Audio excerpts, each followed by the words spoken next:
আমরা অনেক সময় আল্লাহর কাছে দোয়া করি, কিন্তু দোয়া করতে জানি না। আমরা দোয়া করি, আল্লাহ একটা ঘর দাও। কি দাও?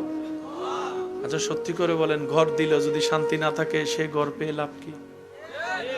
আমরা প্রায় মানুষে দোয়া করি, আল্লাহ আমাকে একটা ছেলে সন্তান দাও, ছেলে সন্তান দাও, ছেলে সন্তান দাও। আচ্ছা ছেলে সন্তান হয়েছে, এটা যদি দুই কোমরে দুইটা রাখন্য হয়, ছেলে সন্তান দিছে আর কি, ছেলে সন্তান যদি কোমরে দুইটা রাখন্য হয়, তখন এই সন্তান পেয়ে লাভ কি?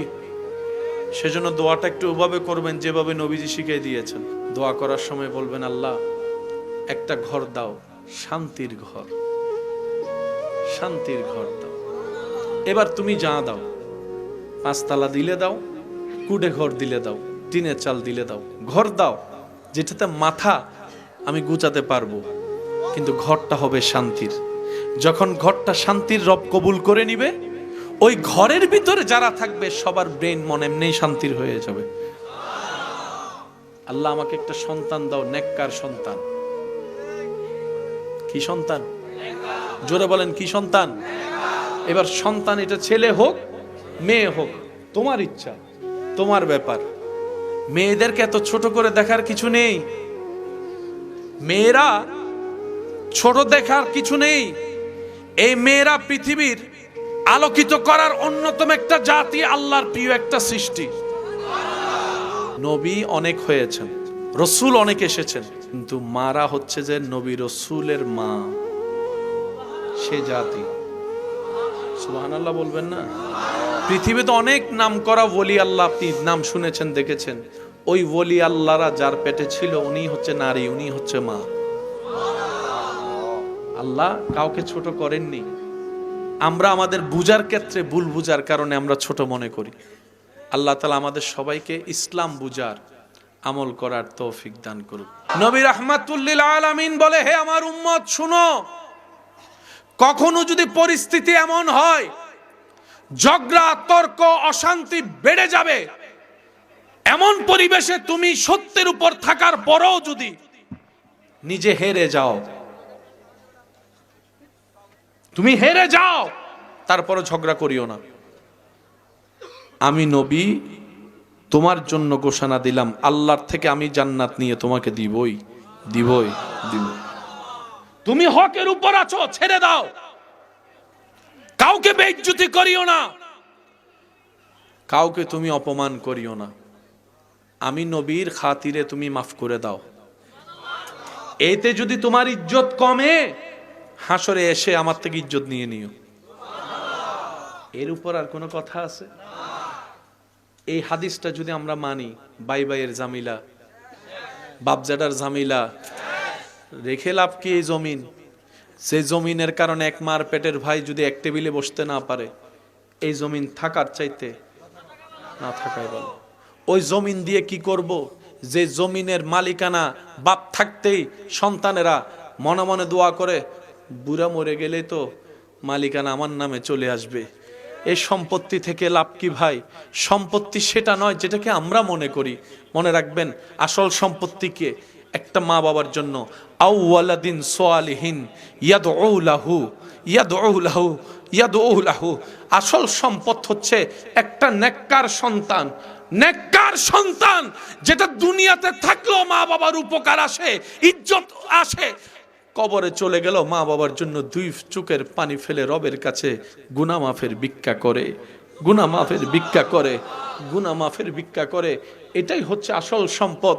যে সম্পদটা দুনিয়াতে এক কদম সামনে দেওয়ার আগে নিজের মনের চাওয়া পাওয়া ইচ্ছার আগে প্রাধান্য দেয়, এই কাজটা করলে সমাজে আমার মা বাবার মান সম্মান থাকবে নাকি থাকবে না, এই চিন্তা যারা করে, ওই রকম নেককার সন্তানগুলাই হচ্ছে আসল সম্পদ। কথা বলেন ঠিক কিনা? কাউরে যদি দেখেন রিকশাওয়ালার থেকে 3 টাকা মাপ পাওয়ার জন্য যাইয়া বলবে, সিনস আমি কে? আপনিও শূন্য বুঝে লাইয়েন এটা কেডা। আরো জোরে বলেন ঠিক কিনা? তোমার যদি বলা লাগে আমি কে, তার মানে তুই নিজেই জানোস না বেটা তুই কে। বুঝতে পেরেছেন কথা? আল্লাহ আপনার আমার নবীকে সমস্ত ধরনের অথরিটি দিয়েছেন। ইন্না আতাইনা কাল কাউসার। কাউসার কি? শুধু এতটুকু বলি, কাসির কাসির কাসির কাসির কাসির কাসির, শুধু চলতে থাকবে, বেশি বেশি বেশি বেশি বেশি বেশি, শেষ হবে না। কাউসার দিয়েছেন আল্লাহ। এবার আওয়াজ দিয়ে বলেন কাদের নবীকে? এত আস্তে আওয়াজ, কাদের নবীকে? সেই নবী এত কিছু পাওয়ার পরও পাথর নিক্ষেপ করছে। জিব্রাইল এসে বলে, ইয়া রাসূল আল্লাহ, আপনি হুকুম দেন, সব উল্টাই দিব।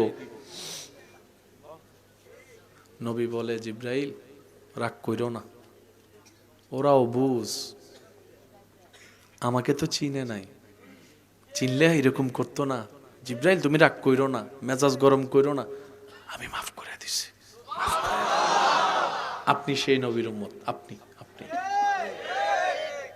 দেন না আপনার ভাইকে একটু মাফ করে দেন না। বাপ চাচার যারা বিষয়টা শেষ করে দেন না। হইছে তো, অতীত গেছে তো গেছে, চাইলে কি আর সেই আগের সাল ফিরে আনা যাবে? পারবো না তো।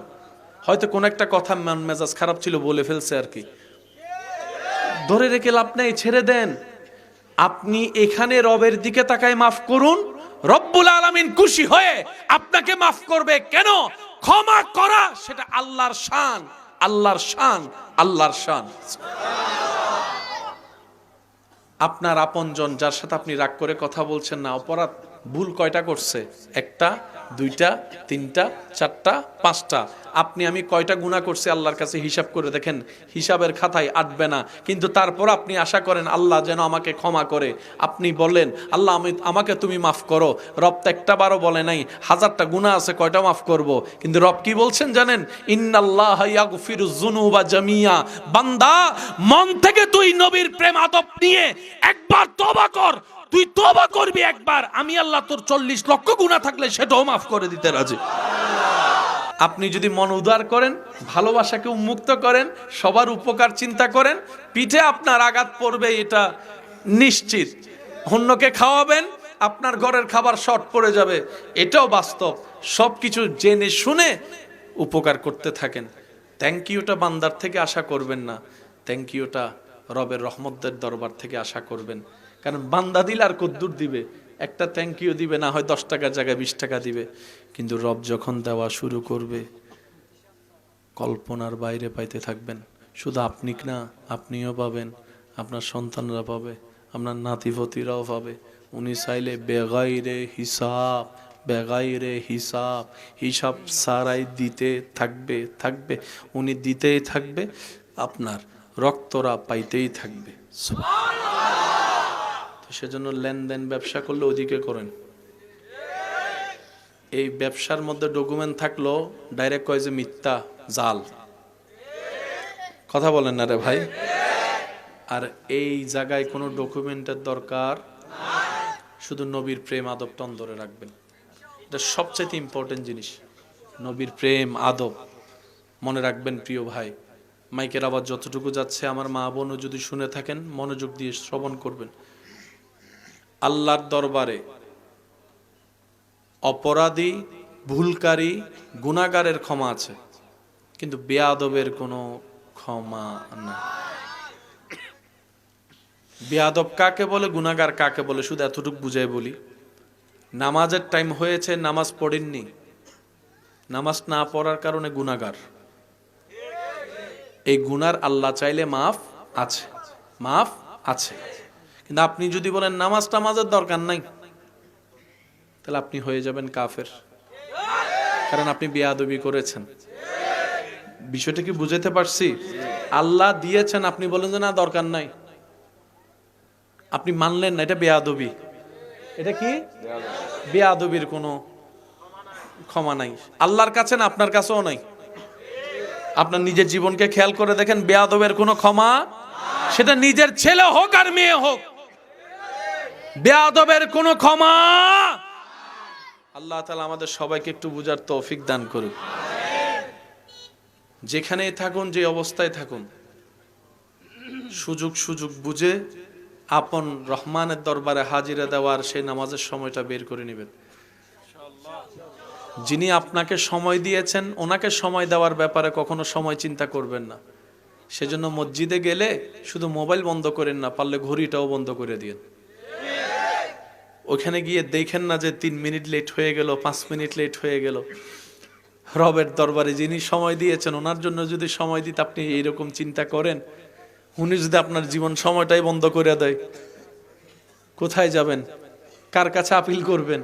সেজন্য রবের দরবারে উন্মুক্ত সময় দিবেন। যারা অসুস্থতার ভুগছেন, যত বড়ই অসুখ হোক, যাই হোক না কেন, শারীরিক মানসিক যেরকমই হোক, নামাজটাকে কন্টিনিউ করবেন।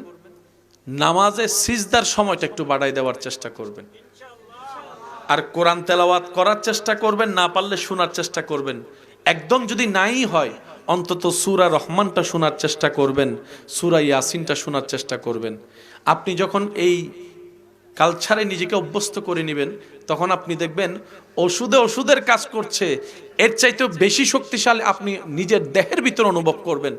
যখন আপনি গবেষণা করে দেখবেন, তখন আপনার হৃদয় উত্তর দিবে, তুমি ওষুধ খাবার খেয়ে শরীরকে শক্তিশালী করছো, ওষুধ খেয়ে তুমি রোগ প্রতিরোধের কোষ বাড়াচ্ছ, কিন্তু নামাজ আর সিজদা দিয়ে কোরআন তেলাওয়াত করে যে শক্তিটা পাচ্ছ, সেটার কারণ কি জানো? কারণ তুমি যতবারই নামাজে দাঁড়িয়েছো, তোমার রূহ খাবার পেয়েছে। সিজদায় দাঁড়িয়েছো, রূহ খাবার পেয়েছে। কোরআন তেলাওয়াত শুনেছো, রূহ খাবার পেয়েছে। কোরআন তেলাওয়াত করেছো, রূহ খাবার পেয়েছে। যতই তুমি রবের ধ্যানে ছিলা, তোমার রূহ খাবার পেয়ে শক্তিশালী হয়েছে। সুবহানাল্লাহ। আমি বাবাদেরকে একটা কথা বলতে চাই, ভেবে দেখবেন, আপনি যেভাবে মামলা টানছেন একা, আপনি মারা গেলে আপনার 5 ছেলে মিলেও সে একা মামলা টানতে পারবে না। লিখে রাখেন। দাদা যেভাবে একা সংসার চালাইছে, আমার বাপ চাচা সবাই মিলেও, আপনার বাপ চাচা সবাই মিলেও পারবে না। বাবা যেটা পারে 10টা ছেলে সেটা মাথায় রাখবে না জীবন।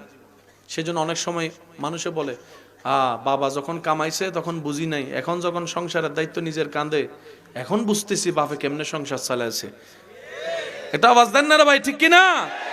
সেজন্য আপনি এমন কিছু রেখে যায়েন না যেটার কারণে আপনার ছেলে মেয়ে পরবর্তীতে আপনারে গালি দিবে। কি তার একটা গেছো, সম্পত্তিতে কিছু রাখো না, এই মামলায় না রেখে গেছো। তো মামলা যদি দিতে হয়, আবদার করে বলবো, সবাইকে না, যে 2-1 জন আমাকে ভালোবাসেন তাদেরকে আবদার করে বলছি, মামলা যদি দিতে হয় বান্দা হিসেবে রবের দরবারে মামলা দেন। বিশ্বাস করেন 10 গুণ বেশি পাবেন আপনি। আপনার চাচা জ্যাঠা কাকা মামা কয় ইঞ্চি খাইছে, আপনার রব থেকে আপনি 10 ইঞ্চি পাবেন। আল্লাহ ওয়াদা দিচ্ছেন, মান জাআ বিল হাসানাতে ফালাহু আশরু আমসালিহা। আমার নামে যে এক ছাড়বে, আমি 10 গুণ বেশি দিবই দিব। মানুষ থেকে নিলে দলিলে ভেজাল আছে। আমি কি বুঝাতে পারছি কথা? জাগার অদবদল হলে দেখবেন যে নতুন কিছু পাওনাদার বাইরে গেছে, ওয়ারিশ বাইরে গেছে। আর যখন আল্লাহ দিবে, সেখানে এই ঝামেলাগুলা থাকবে। এবার নবী রহমাতুল্লিল আলামিন কি বলছেন, হাদিসটা শুনুন। আপনার নবী, আমার নবী, আমাদের নবী, আল্লাহর হাবিব নবী, দু জাহানের বাদশা নবী, মেরাজের দুলা নবী, নবীদের ইমাম নবী, হাউজে কাউসারের মালিক নবী। আর একটু জোরে বলেন। নবী রাহমাতুল্লিল আলামিন বলে, হে আমার উম্মত শুনো, কখনো যদি পরিস্থিতি এমন হয় ঝগড়া তর্ক অশান্তি বেড়ে যাবে, এমন পরিবেশে তুমি সত্যের উপর থাকার পরেও যদি নিজে হেরে যাও, তুমি হেরে যাও, তারপরে ঝগড়া করিও না। আমি নবী তোমার জন্য ঘোষণা দিলাম, আল্লাহর থেকে আমি জান্নাত নিয়ে তোমাকে দিবই। তুমি হকের উপর আছো, ছেড়ে দাও, কাউকে বেইজ্জতি করিও না, কাউকে তুমি অপমান করিও না। আমি নবীর খাতিরে তুমি মাফ করে দাও। এতে যদি তোমার ইজ্জত কমে, হাসরে এসে আমার থেকে ইজ্জত নিয়ে নিও। এর উপর আর কোনো কথা আছে? এই হাদিসটা যদি আমরা মানি, ভাই ভাইয়ের ঝামেলা, বাপজাদার ঝামেলা রেখে লাভ কি? এই জমিন, সেই জমিনের কারণে এক মার পেটের ভাই যদি এক টেবিলে বসতে না পারে, এই জমিন থাকার চাইতে না থাকাই ভালো। ওই জমিন দিয়ে কি করব? যে জমিনের মালিকানা বাপ থাকতেই সন্তানেরা মনে মনে দোয়া করে, বুড়া মরে গেলে তো মালিকানা আমার নামে চলে আসবে। এই সম্পত্তি থেকে লাভ কি ভাই? সম্পত্তি সেটা নয় যেটাকে আমরা মনে করি। মনে রাখবেন, আসল সম্পত্তি কে? একটা মা বাবার জন্য আউওয়ালাদিন সোয়ালিহিন ইয়াদউ লাহু ইয়াদউ লাহু ইয়াদউ লাহু। আসল সম্পদ হচ্ছে একটা নেককার সন্তান। নেককার সন্তান যেটা দুনিয়াতে থাকলেও মা বাবার উপকার আসে, ইজ্জত আসে, কবরে চলে গেল মা বাবার জন্য দুই চোখের পানি ফেলে রবের কাছে গুনাহ মাফের ভিক্ষা করে, গুনাহ মাফের ভিক্ষা করে, গুনাহ মাফের ভিক্ষা করে। এটাই হচ্ছে আসল সম্পদ। যে সম্পদটা দুনিয়াতে এক কদম সামনে দেওয়ার আগে নিজের মনের চাওয়া পাওয়া ইচ্ছার আগে প্রাধান্য দেয়। এই কাজটা করলে সমাজে আমার মা বাবার মান সম্মান থাকবে নাকি থাকবে না, এই চিন্তা যারা করে, ওই রকম নেককার সন্তানগুলাই হচ্ছে আসল সম্পদ। কথা বলেন ঠিক কিনা?